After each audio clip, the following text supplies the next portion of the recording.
There are 4 lines by the great Tibetan master and translator, that go like this. Within the inconceivable naked state of Dharma, place ineffable awareness undistractedly. If a thought arises, it arises out of yourself and dissolves into yourself.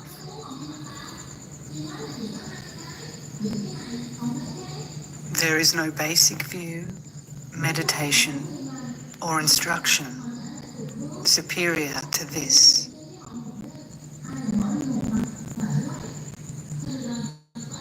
These 4 lines spoken by Varutsana are the heart of all view, meditation, and conduct.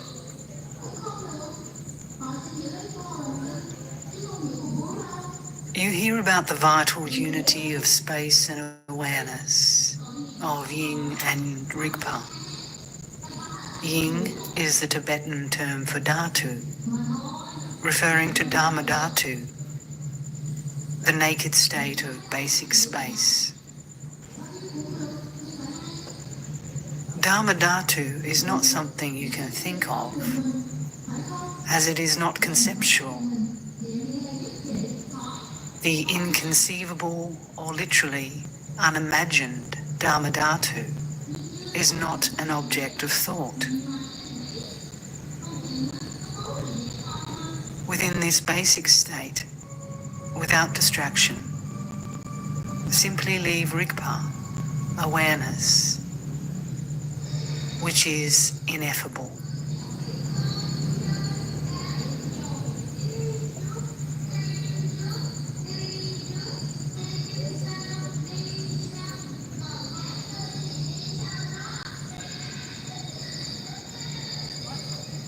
Leave inexpressible awareness undistractedly within that.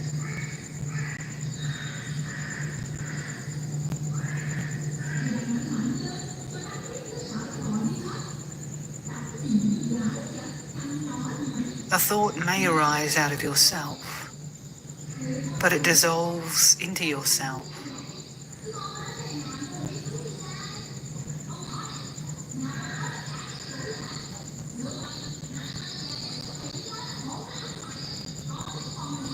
The thought moves out of your own awareness, but the moment you recognize what thinks, it dissolves within your own essence.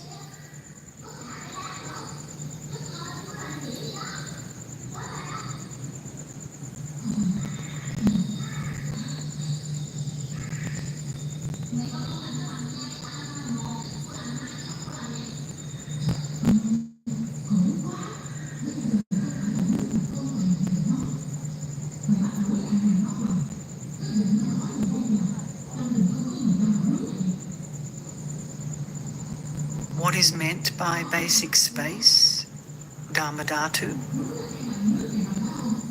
It means unconstructed, with no beginning, no present, and no end. It has no name. It is beyond cause or condition, just like physical space.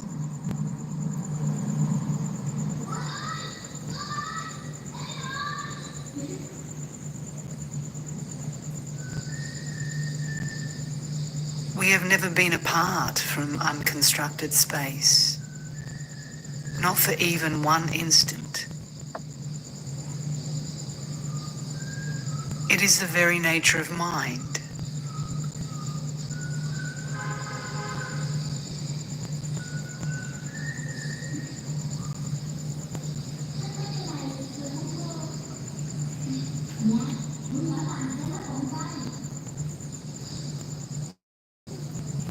It is the primordially empty and rootless innate nature, the nature of Dharmata.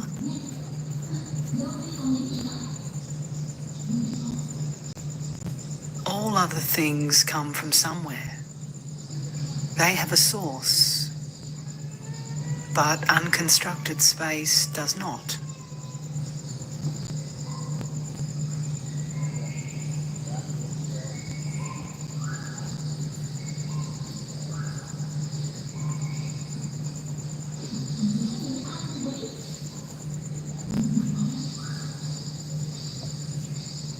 Failing to simply know that our nature is unconstructed space is called unknowing, ignorance, ma-rigpa.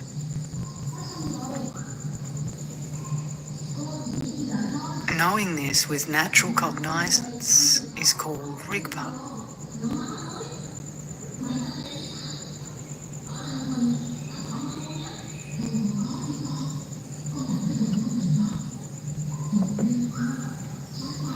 Without the cognizant nature, which is indivisible from unconstructed space, there would be no ability to know the reality of what is.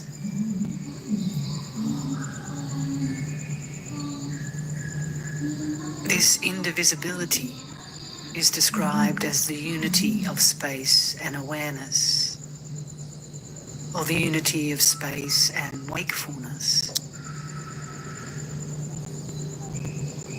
The unity of these two qualities is also symbolized by Samantabhadra with his consort. basic space is Samantabhadri, and the wakefulness of knowing is Samantabhadra.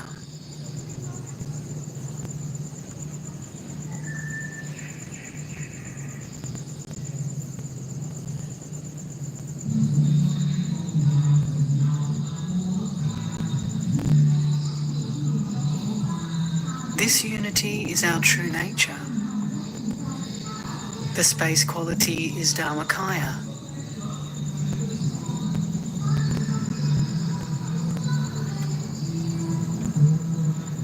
The quality of self-knowing wakefulness is Sambhogakaya.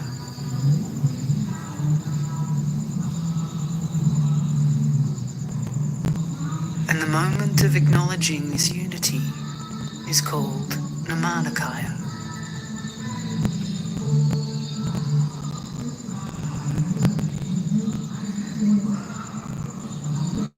In reality, the three kayas are our own nature.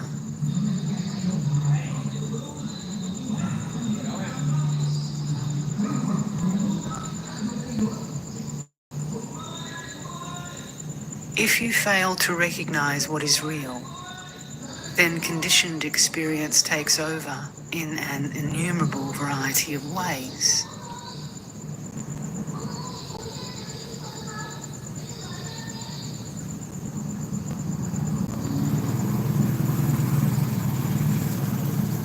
Experience is then seen as objects perceived by a mind perceiving, giving rise to thoughts, emotions, the creation of karma, and the states of samsaric existence, which are endlessly produced in all kinds of different ways.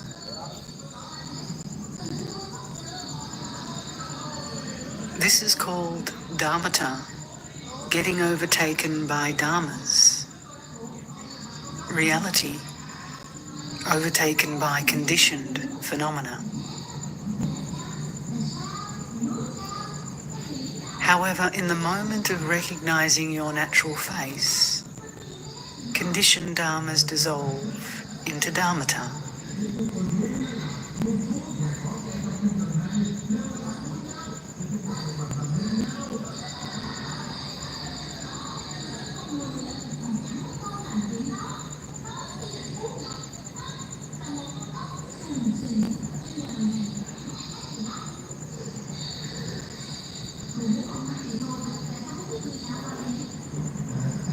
Here's an analogy.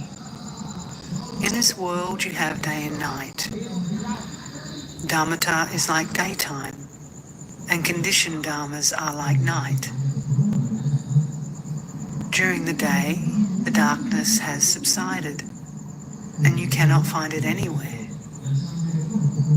Likewise, the moment of not recognizing Rigpa is like the daylight fading into darkness. This is of course a crude example, but the principle is that delusion vanishes the moment you recognize Rigpa, just as darkness subsides at the break of day.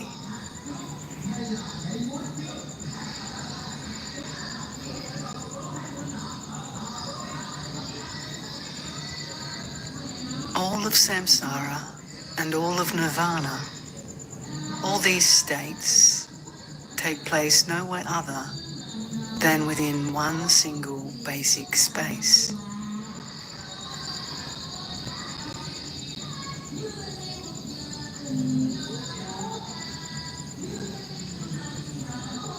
During all these myriad experiences, you can recognize your natural face. When recognizing this basic space, there is no other samsara to abandon, no other nirvana to accomplish.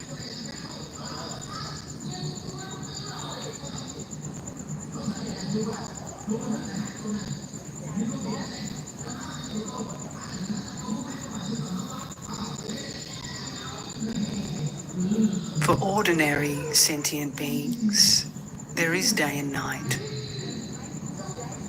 During the day, darkness has subsided. At night time, daylight has subsided. There are two different terms, day and night. But in actuality, there is only one basic space, which is sometimes dark, sometimes light.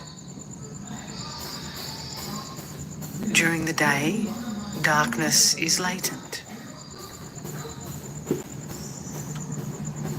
Likewise, thoughts and confusion subside into latency. At night, it is the light that is latent. Like light during the night, the wakefulness of knowing is still latent, potentially present within the state of ignorance.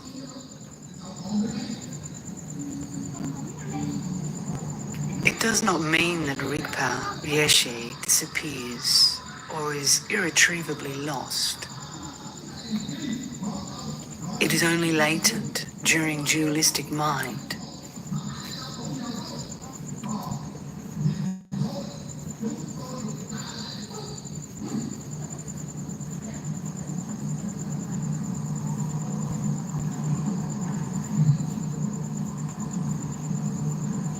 After recognizing Rigpa, training and attaining some stability, the thoughts vanish, much like the night disappears when the sun rises.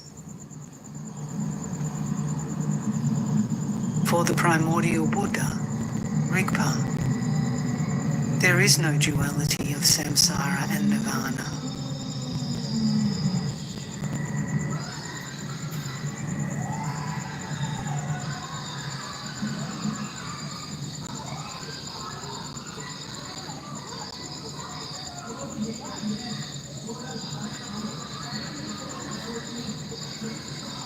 For someone who is not recognized at all, or has only glimpsed this, there is definitely day and night, samsara and nirvana. There is either being caught up in thinking, or there is a moment of Rigpa. During either of these two times, the opposite state is latent.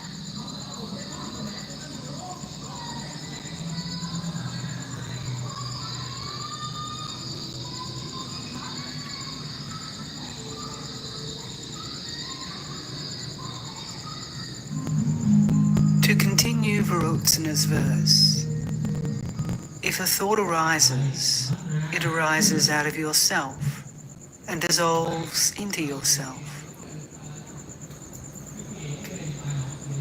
Thoughts do not come from some other place. They arise out of your own mind. If you know your nature, they dissolve into yourself as well, like drawing upon the surface of water. The drawing upon water and the dissolving of this drawing are simultaneous. Like the track left behind by a bird while flying through the sky, it is traceless.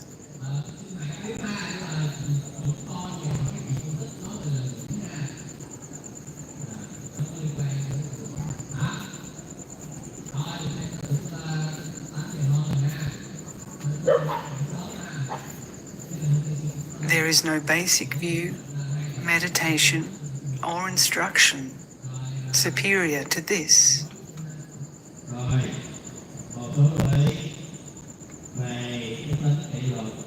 The moment you recognize Rigpa as the view, this is the meditation training, this is the conduct, and this is the fruition.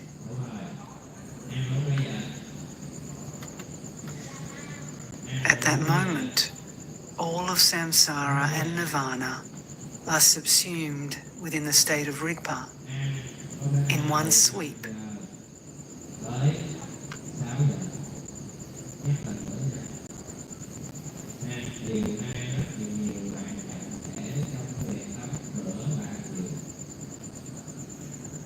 When you are fully stable in the recognition of Rigpa, samsara has totally vanished into nirvana, and there is neither distraction during day nor confusion during night.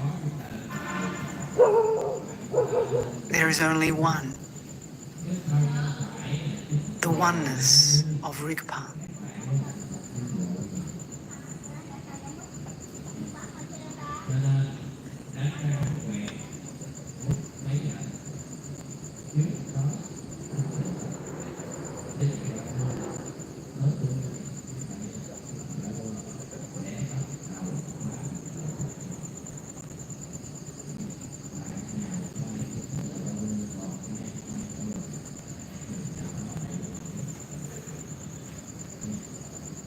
The actual meaning of meditation state in Buddhism is equality, composure, equanimity.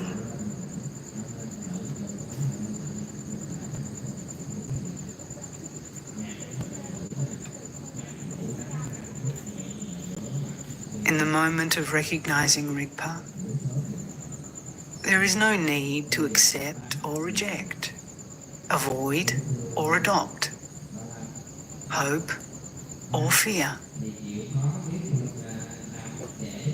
There is an evenness, regardless of the situation.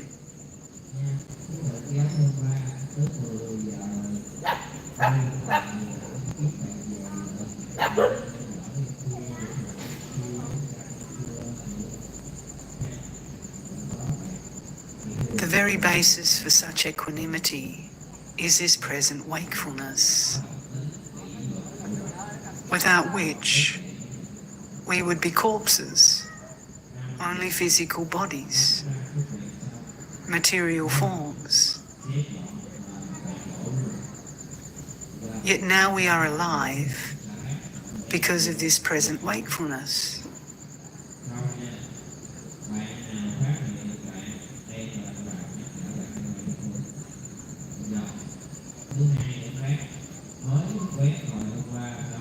Once you recognize his present wakefulness that does not accept or reject, affirm or deny, hope or fear, that in itself is sufficient.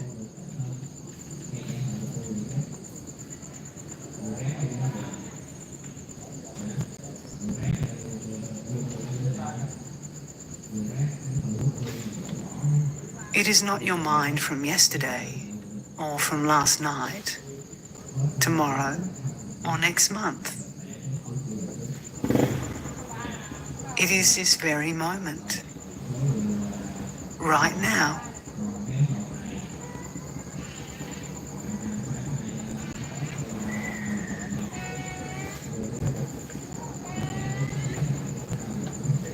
Where is it?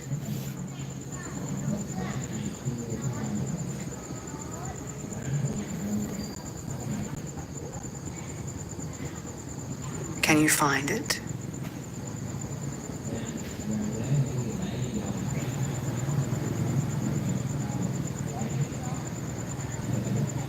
Can you find this instant?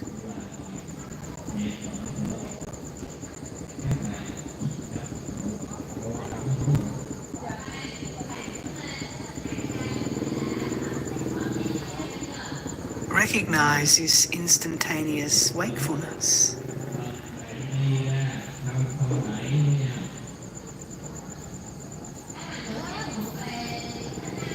Let your mind recognize itself. And immediately know that there is no thing to be seen.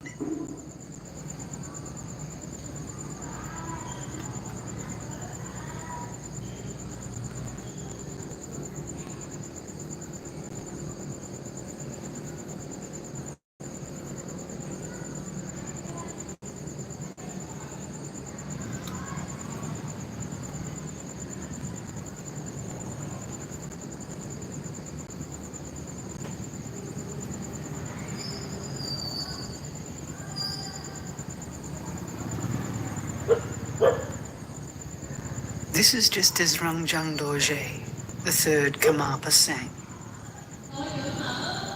When observing objects, they are seen to be the mind, devoid of objects.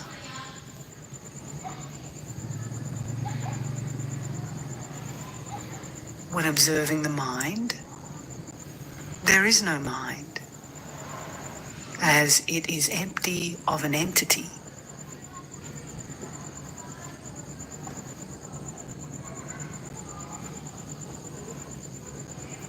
When observing both, dualistic fixation is spontaneously freed. May we realize the luminous nature of mind.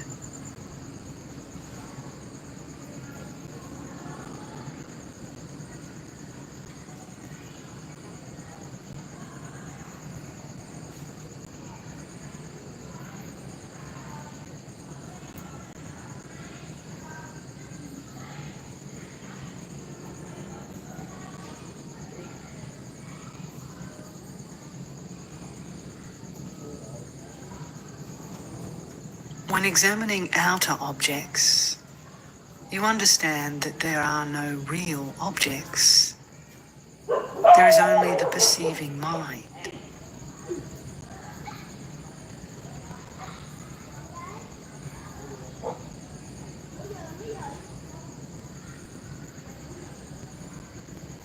Recognizing the nature of this mind, you find no entity.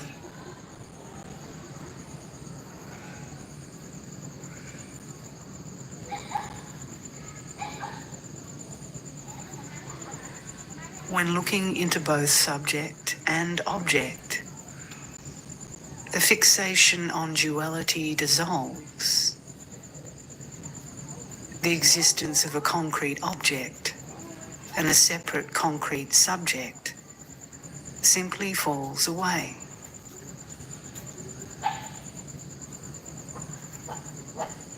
The duality of perceiver and perceived collapses.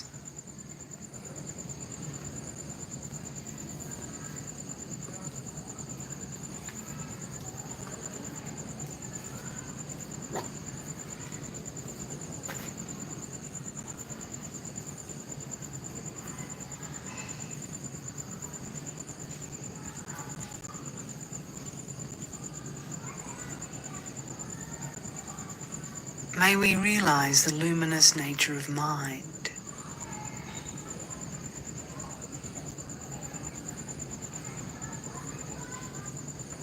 Here, luminous refers to the fact that Rigpa is empty and yet cognizant. Physical space cannot be lucid. It has no capacity to know either itself or something else. This is why Rigpa is called unconfined, empty cognizance, suffused with knowing.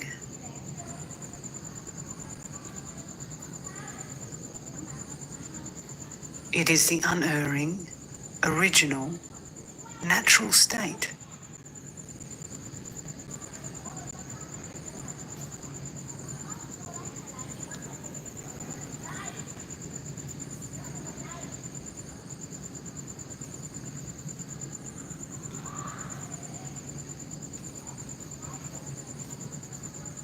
If you do not contrive it in any way, but simply let be what it is, then right now, the awakened state is spontaneously present.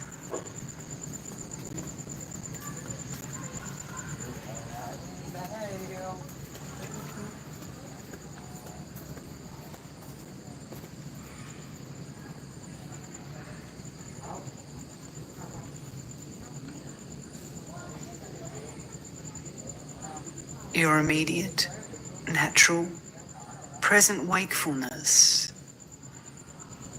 is itself the true samatha.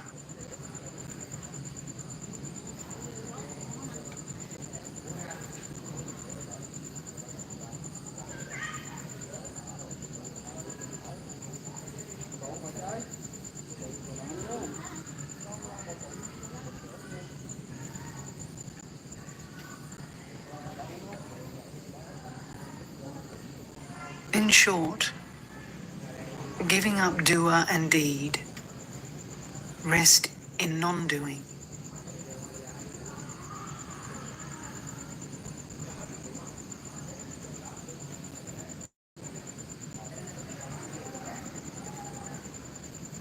When you train in giving up doer and deed, you will approach non-action.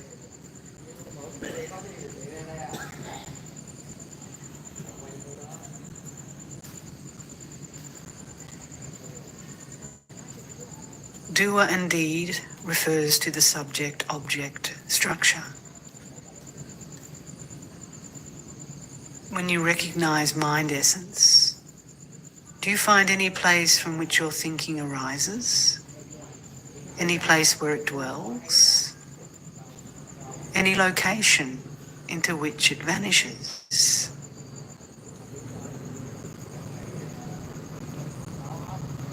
Right then and there, you have reached non-action.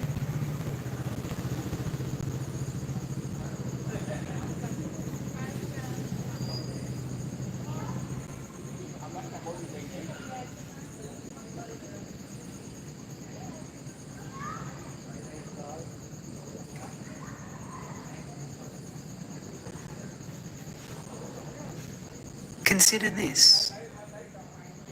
Have you ever been able to find a place where space came out of? A place where it began? A place where it abides and into which it will disappear? This is described as devoid of mental constructs, beyond arising, dwelling, and ceasing.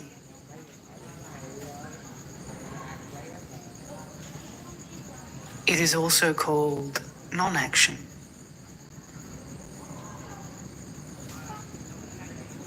When something does not arise, dwell, and cease, it is 100% certain that it is empty.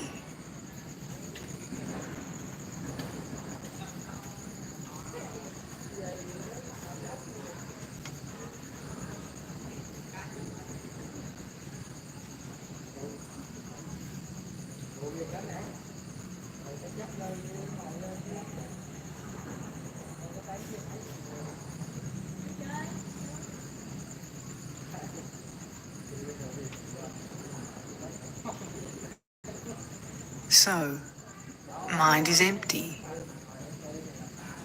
But if it were only empty, it would be impossible to have pleasure and pain, or the experiences of Buddha fields and hells. Since they are definitely possible, it proves that mind is both empty and cognizant. Because of this, there is samsara and nirvana, pleasure and pain, joy and sorrow, the results of virtuous actions, the higher realms and Buddha fields, and the results of negative deeds, which are the three lower realms and the suffering that comes with these.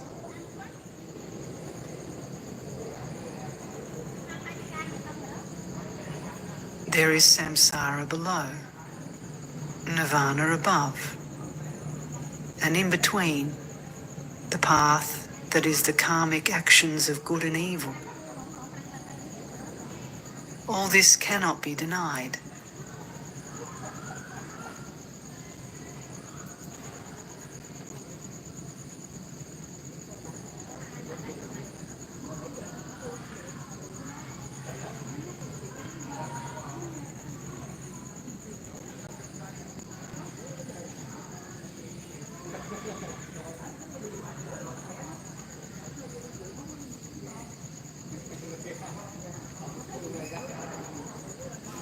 It is all like a dream.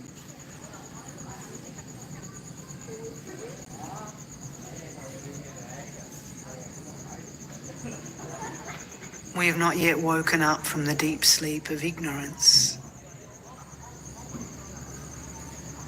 Usually we dream while we sleep.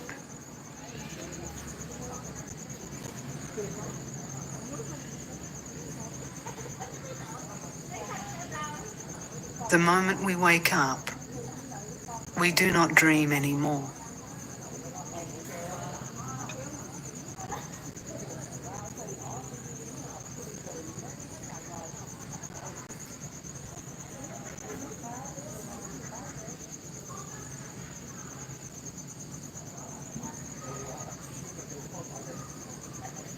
Buddhas and bodhisattvas are like somebody who has already awakened from sleep.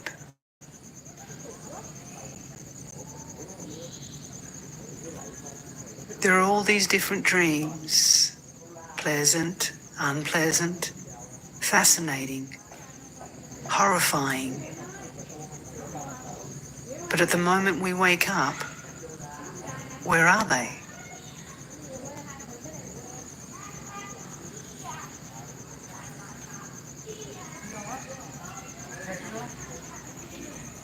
Where did they go?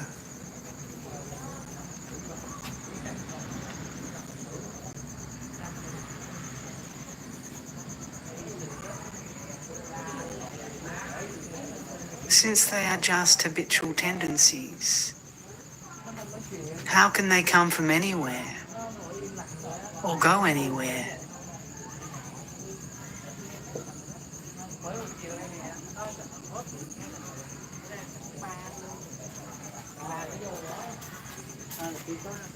Similarly, all the different experiences that arise during the day take place within the framework of dualistic mind.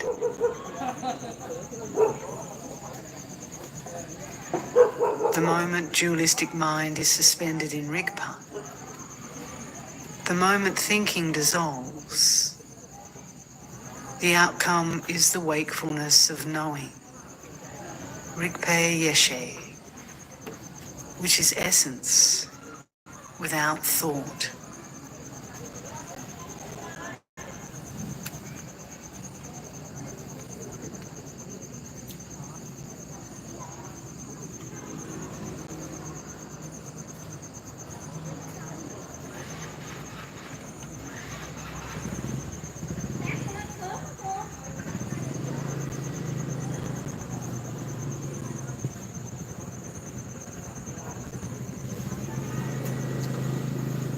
I have told you the story of mind.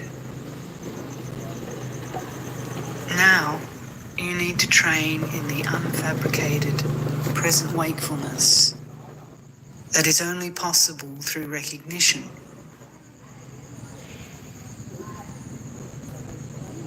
Knowing how to recognize mind essence is similar to turning on the light.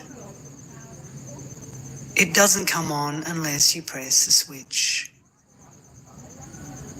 When you have pressed the switch, when the light is on, you naturally meet empty cognizance, suffused with knowing.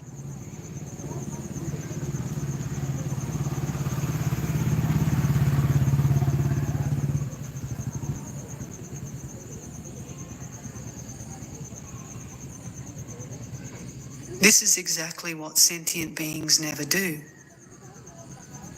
They don't know how to recognize. They don't switch on their light. If they did, this one taste of empty cognizance, suffused with knowing, would automatically be present. Because our own nature is Dharmata. Our essence is Rigpa.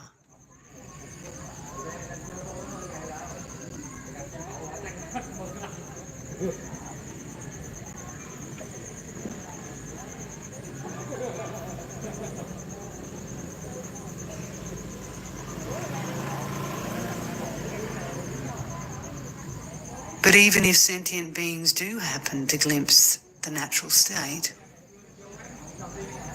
they do not know what it is. They fail to acknowledge it. And it turns into the indifferent state of the all-ground.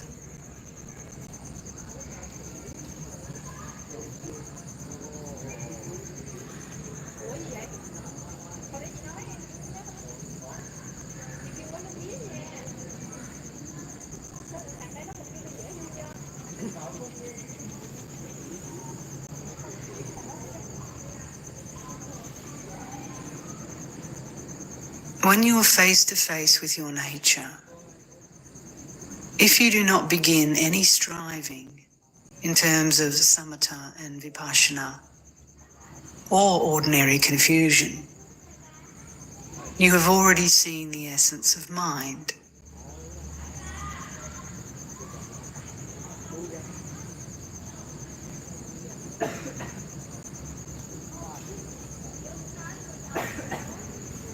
It looks like no thing whatsoever, because it is no thing whatsoever.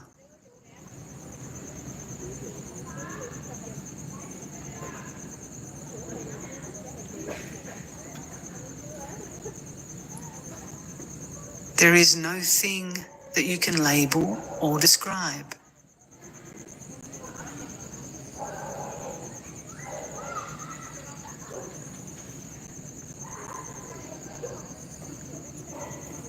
No thing about which you can form concepts.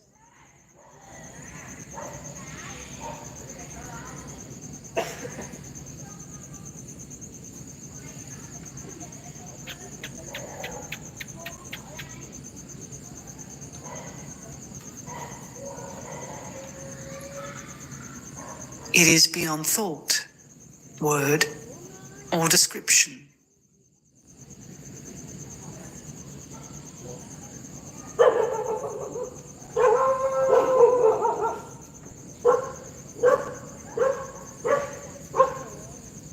This is prajna paramita, transcendent knowledge, since it transcends any subject and any object to be known.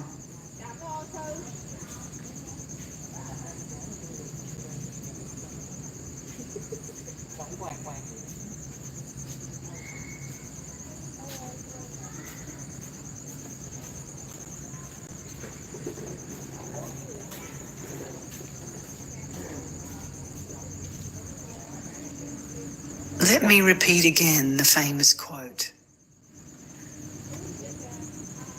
Transcendent knowledge is beyond thought, word, and description.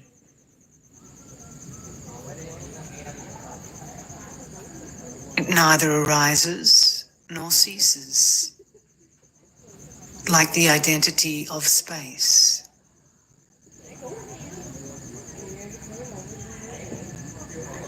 It is the domain of individual, self-knowing, wakefulness. To this mother of the Buddhas of the three times, I pay homage.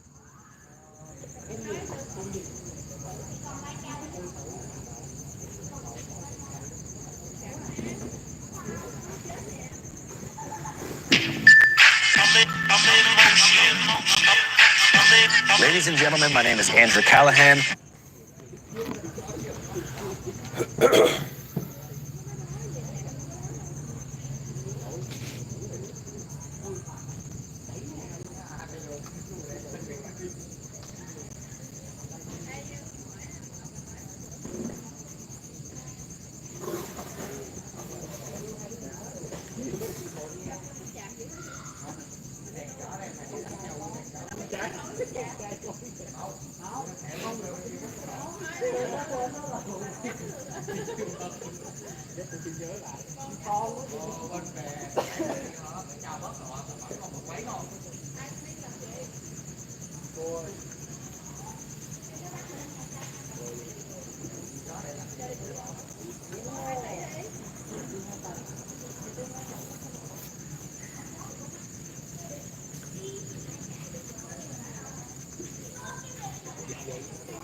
everyone doing okay?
busy.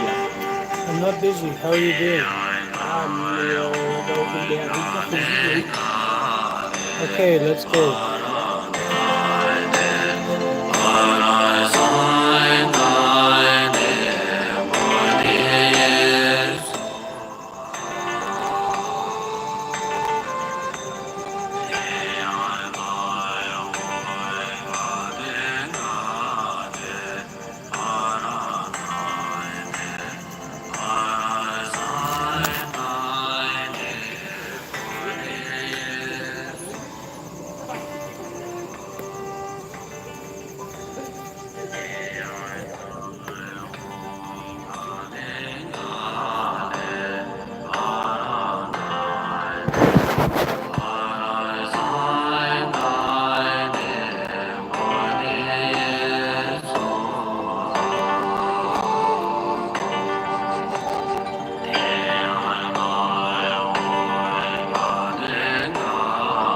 Do you get the back? Do you get dinner?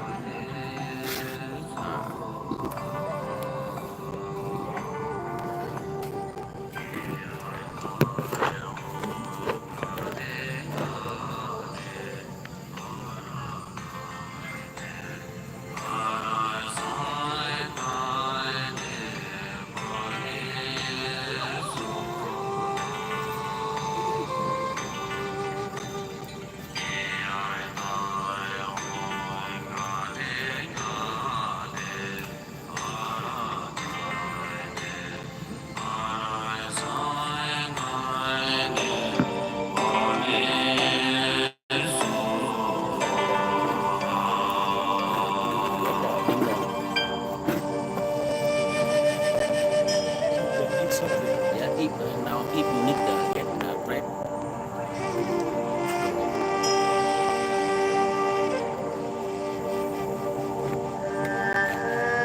What about the do you, Anything? I order for you the one bottle lá dặn chè nước chị.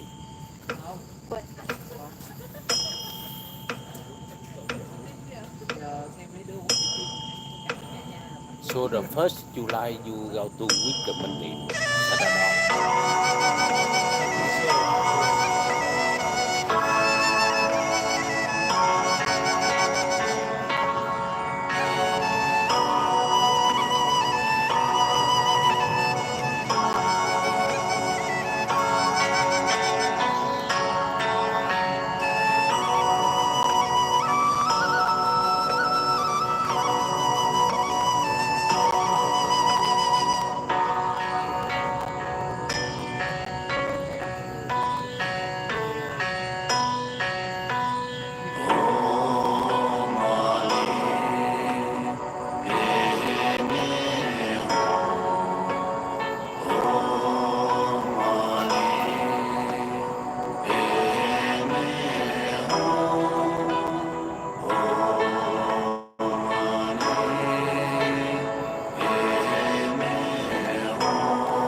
Team.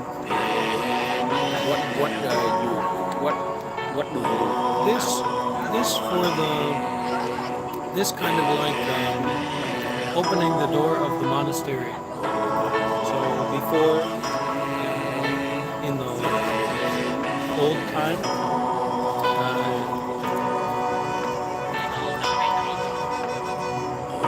Not easy to open the door for everyone in the monastery, but now, or any time, to do any time.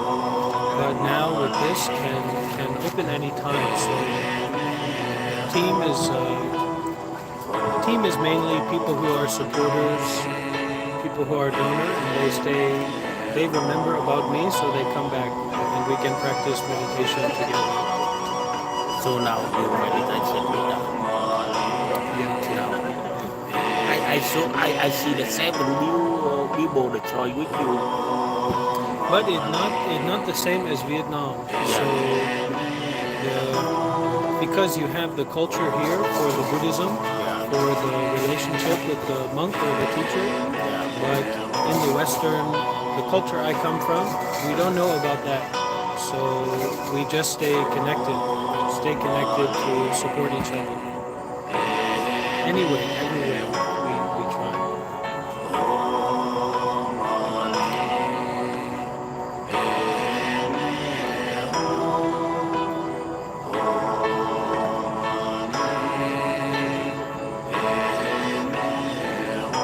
So some people I know more closely, some people I don't know much, but they come to visit, come to practice meditation.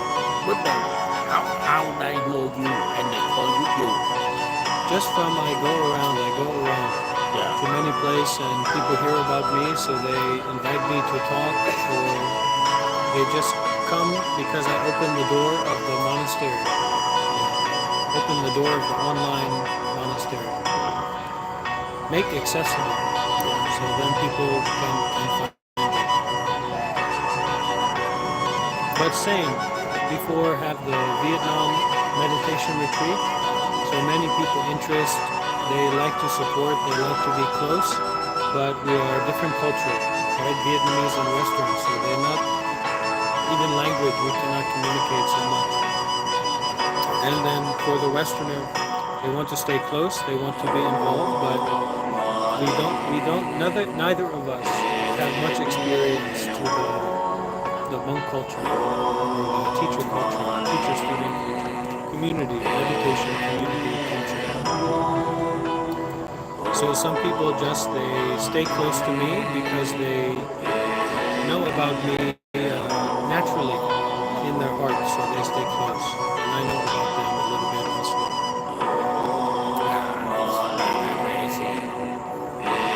Also, some your friend that introduce each other. Yes, sometime maybe happen. Yeah. But once again, it's not the same Vietnam where so many people doing meditation. Yeah. Not the same. In the West, just maybe a few people doing meditation, but their friends, they don't know about it. Or their family, they don't know about it.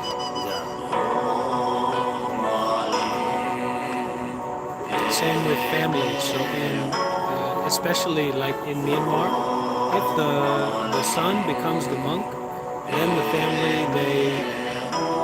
they change how they interact with the son, because the son is the monk. But in the West, they don't know what to do. So sometimes it's difficult to stay connected.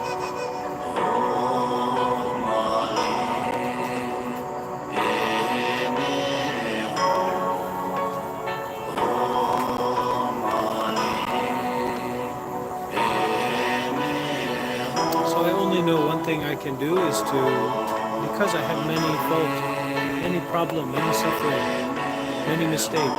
So I just know to stay close to the practice, and I also try to share my mistake, not just my good point. And then I share.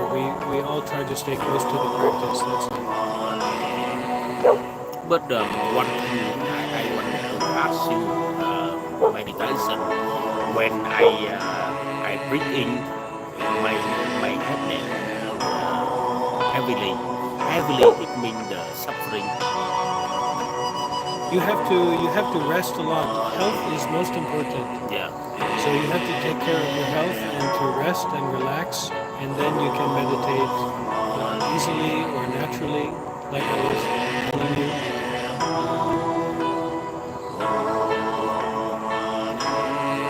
Because it's not about one meditation experience. One meditation experience or like one meditation idea is not important. But the consistency, the regularity, you come back again and again and again, then you get familiar with the truth or the Buddha or the nature.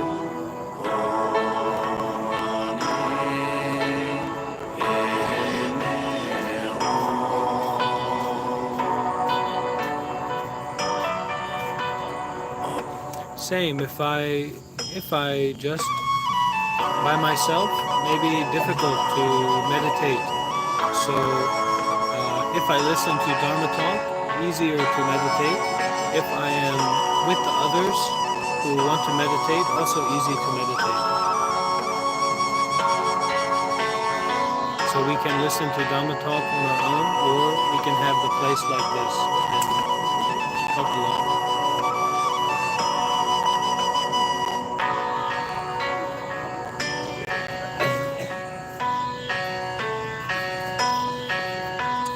So this person not in Vietnam now, from Western.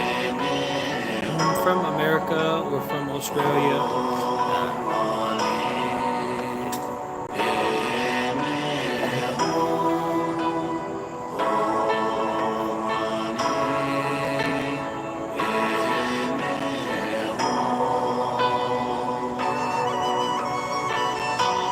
Also, the best way to connect is naturally. So if you connect with the teacher because they can talk very well, or they have a big monastery, there's many side effects to that.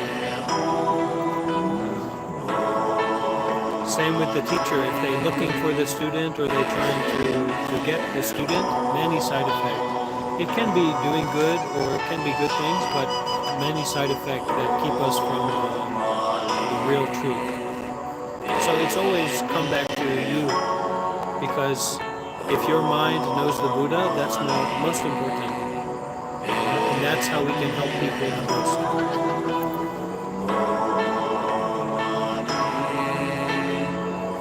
Now your side, you follow the Buddha or Mahasi, this one out. No, just Buddha. So there are many different. The most important thing is something that you can't know. Yeah. So the master can teach many different things. Yeah. Like the master can teach you how to peel an orange, how to open it properly, or the master can teach you vipassana or samatha. But most important is the master knows the Buddha.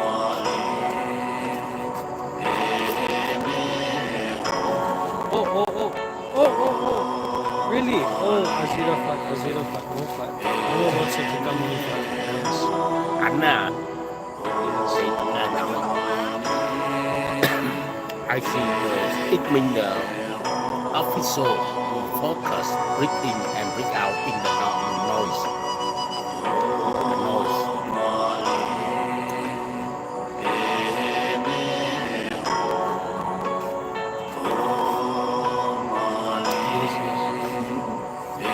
Here, I can show to them.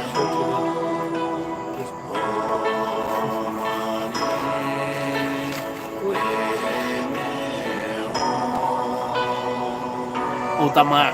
Sira Utama. Utama.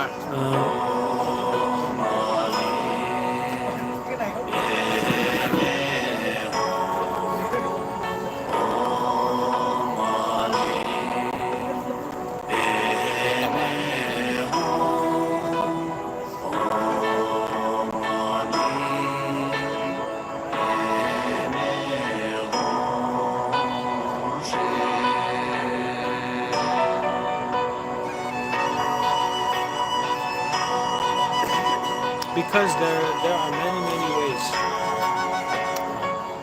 ways to get to know about the Buddha. So one way is not better or worse. It's just what can help you. but with your opinion, you breathe in and breathe in and breathe out at the noise here. No difference here or there. It's not important. Just important that you try. If we don't try, then we just die. So, but we don't want to just live. The normal people, they just try to live. But if we do like this, we try to live with the Buddha. So it's a little bit different. And then the Mahasi or the nose, just to help us live with the Buddha.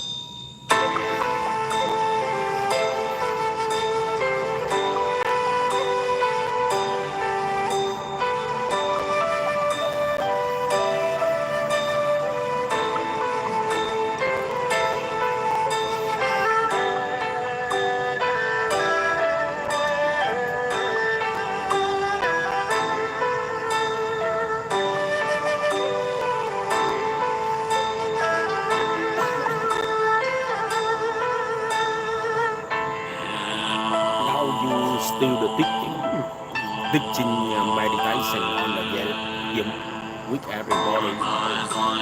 I'm not teaching Vietnam anymore.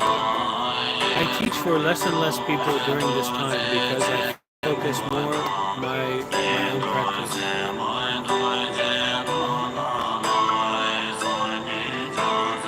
This kind of practice is not easy for most people to follow, to understand. Sure. Most people cannot follow, but this will really, like Sayadaw Gautama, he say his teaching is like the poison arrow.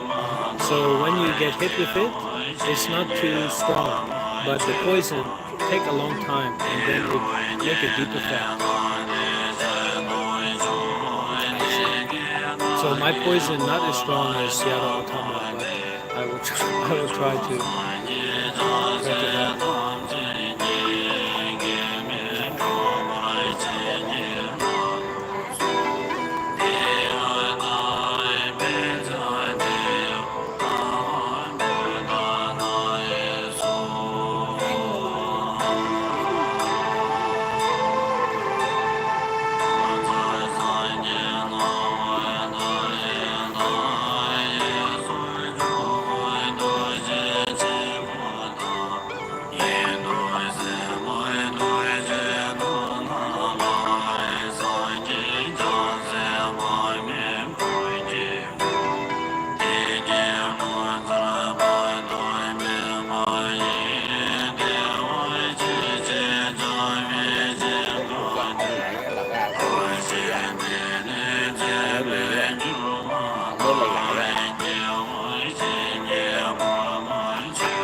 Hôm qua liên lạc không được do hết pin rồi.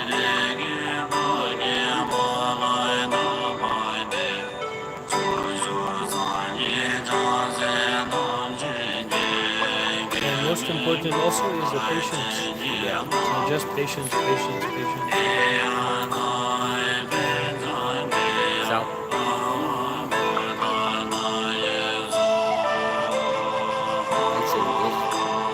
Most amazing. Yeah, 100% patience.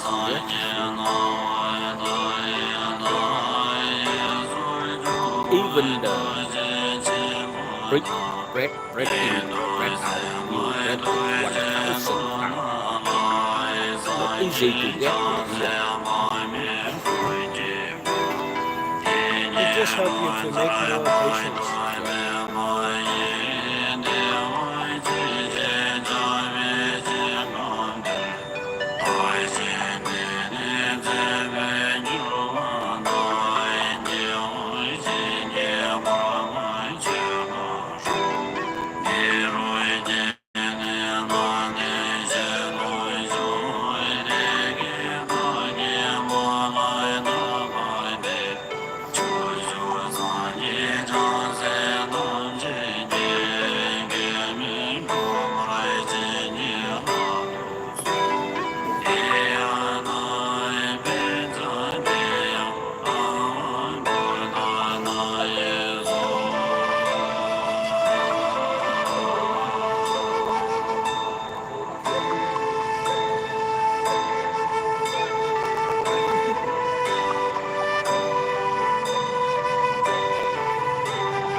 xinh vậy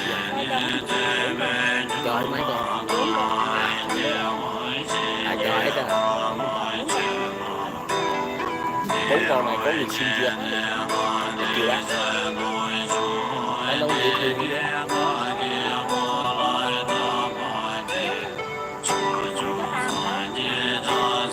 Tối nó có con bò nhỏ. Tối là vô nó biết á. Nó ngủ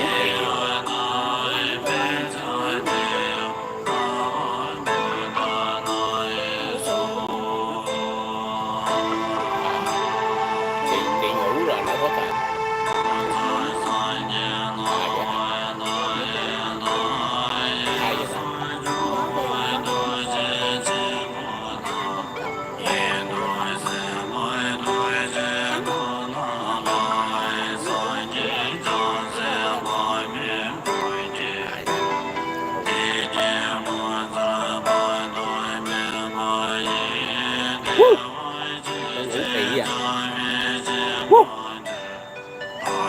ngủ thì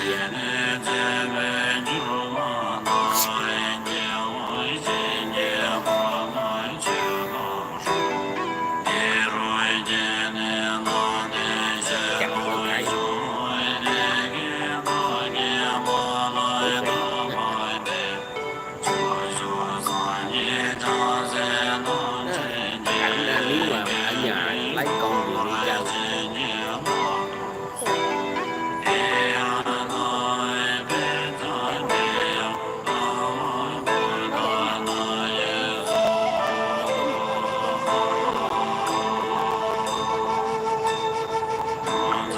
mấy con 2 tháng chưa?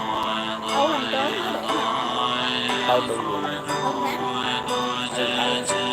có nghĩa đây là nguyên bản hay sao? Con bé này là con nào anh em được đâu? Anh em được con nào?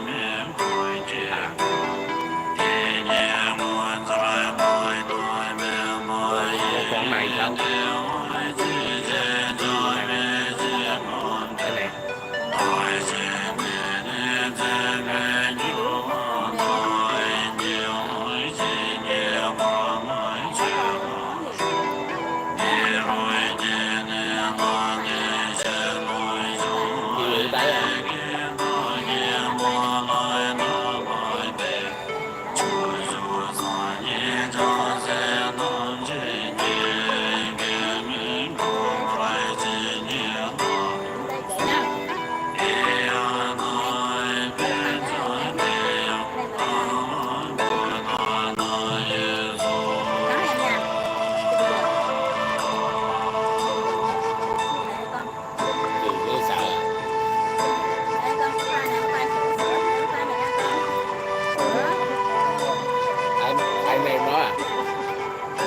Anh em nó giống y chang vậy. Còn cháu đang lại thấy cũng dễ thương nè.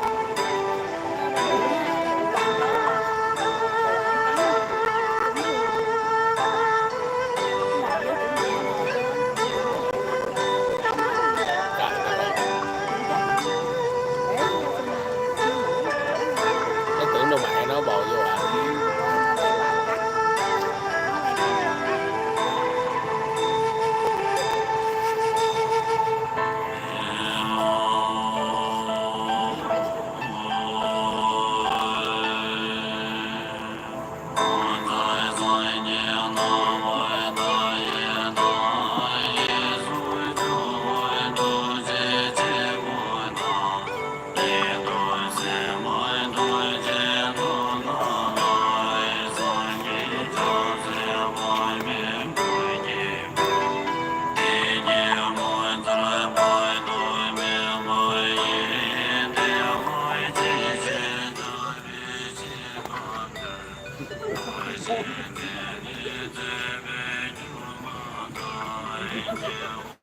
How, excuse me, how many times you meet the Mr. Sarador Minim already? I never meet him before.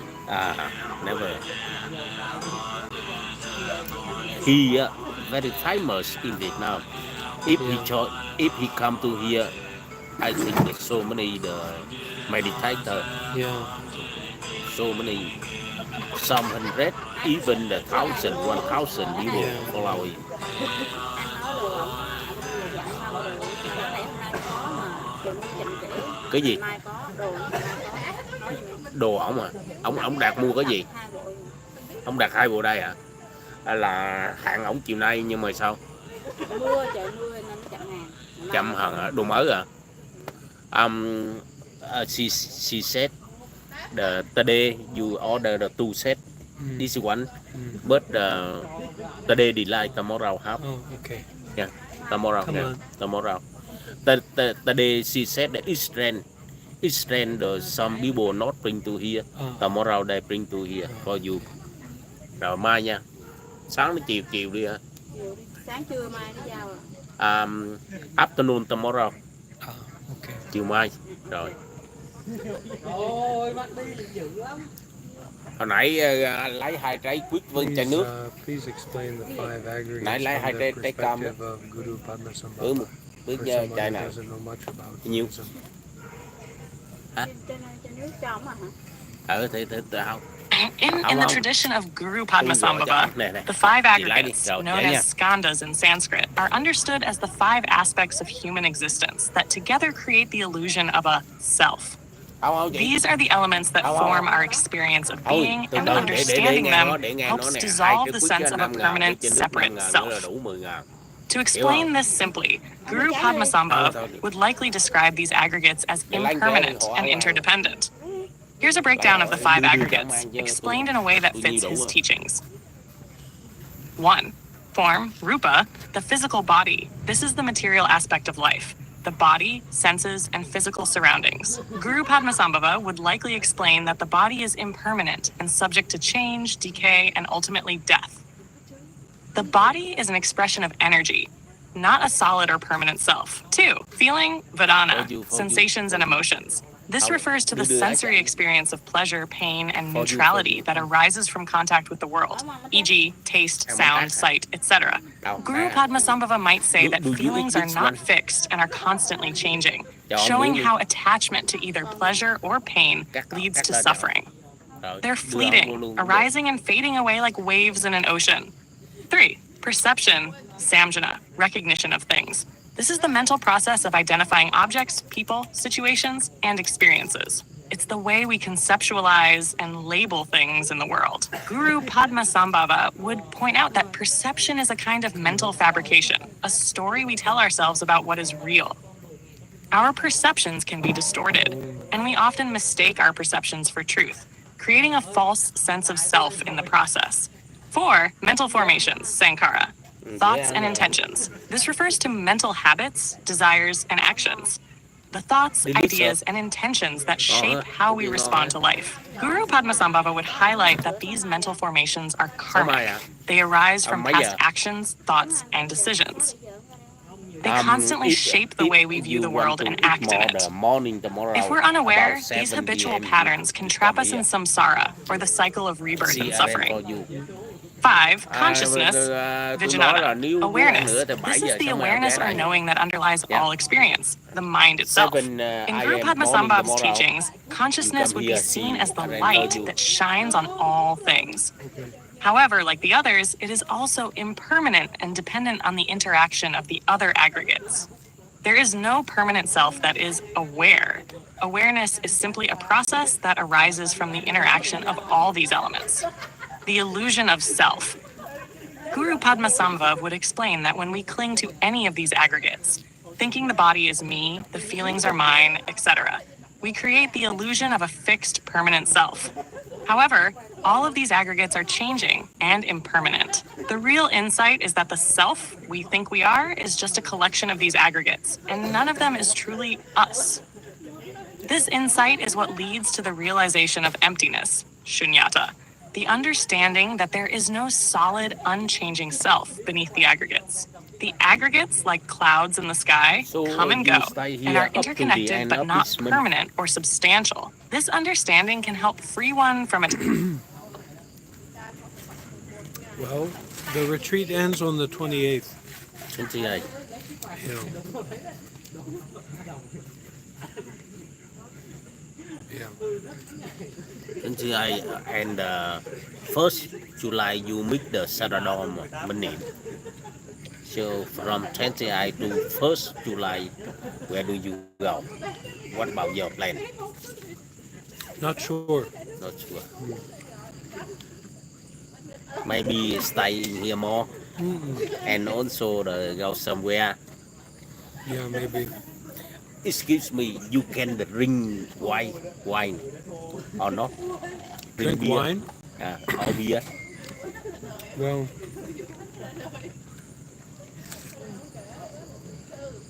Beer. technically yes, but not my interest. Yeah. Yeah. Not interesting. If you drink just a little bit, it's okay. But if you get drunk, then it's not good. Not good.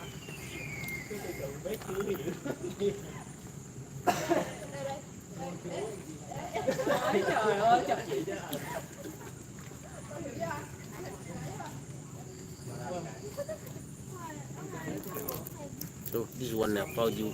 Thank you.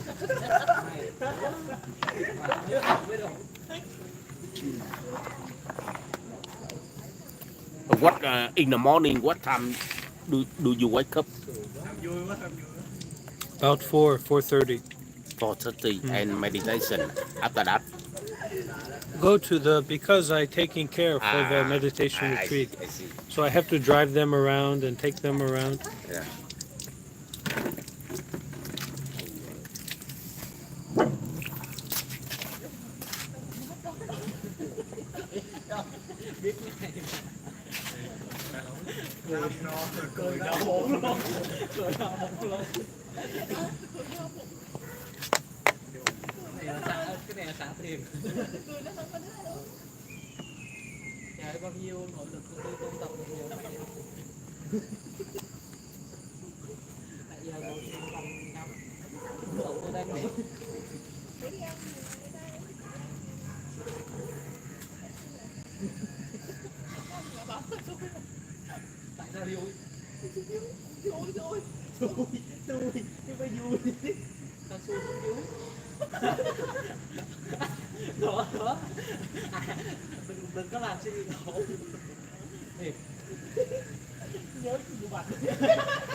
Okay, may you be happy, may you be peaceful, may you quickly attain to the realization of Nibbana in this very life.